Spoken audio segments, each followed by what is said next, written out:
বৃষ্টি থেমে গেলে ছাতাটাকেও বোঝা বলে মনে হয়। কালি ফুরিয়ে গেলে কলমটা আবর্জনার ঝুড়িতে জমা হয়। বাসি হয়ে গেলে প্রিয়জনের দেওয়া ফুলটাও পরের দিন ডাস্টবিনে জায়গা পায়। পৃথিবীর নিষ্ঠুরতম সত্য হলো, আপনার উপকারের কথা মানুষ বেশি দিন মনে রাখবে না।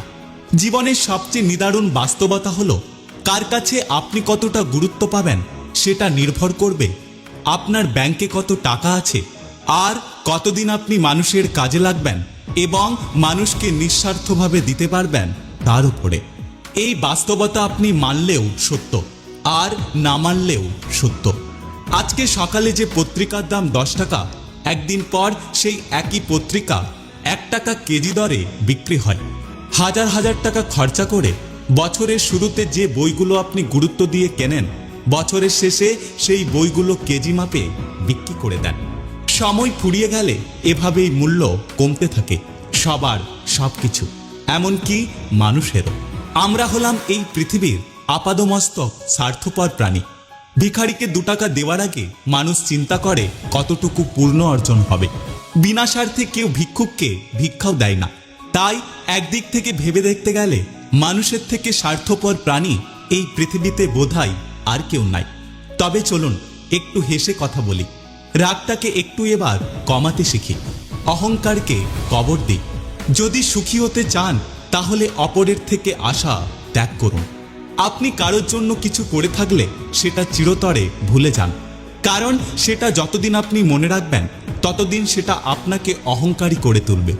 আবার আপনার জন্য কোনো মানুষ যদি খুব ছোট কিছু করে থাকে তবে সেটাকে সারা জীবন মনে রাখবেন, কারণ এটা আপনাকে বিনয়ী এবং কৃতজ্ঞতা সম্পন্ন একজন ভালো মানুষ হিসাবে গড়ে তুলবে। বোকা মানুষ ধোঁকা খায়, সৎ মানুষ কষ্ট পায়, সরল মানুষ আঘাত পায়, আর স্বার্থপর মানুষগুলো এখনকার দিনে বেশ আনন্দে দিন কাটায়। মানুষ যদি সত্যি মানুষকে বিশ্বাস করত তাহলে কারো বাড়িতে দরজা লাগানোর প্রয়োজন হতো না। একটা কথা কি জানো তো, যাকে আমরা পছন্দ করি না তার ছোট ছোট খুঁতগুলো বড় করে দেখি, আর যাকে আমরা পছন্দ করি তার বড় বড় খুঁতগুলো আমরা ছোট করে দেখি। জীবনে হঠাৎ করে বড়লোক হওয়া যায়, কিন্তু হঠাৎ করে ভদ্রলোক হওয়া যায় না, কারণ ভদ্রতা এবং সভ্যতা পারিবারিক শিক্ষার ফলে তৈরি হয়। মেয়েদের চোখে 2 রকমের অশ্রু দেখা যায়, একটা দুঃখের আর অপরটা ছলনার। ধনী যখন ডাকাতি করে তখন তাকে বলে ব্যবসায়ী, আর গরিব যখন তা ফিরে পাওয়ার জন্য লড়াই করে তখন তাকে বলে বিশৃঙ্খলা। যদি ভিডিওটি ভালো লাগে পাশে থাকবেন, আর হ্যাঁ, নিজের খেয়াল অবশ্যই রাখবেন।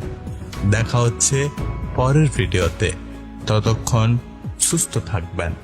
Take care.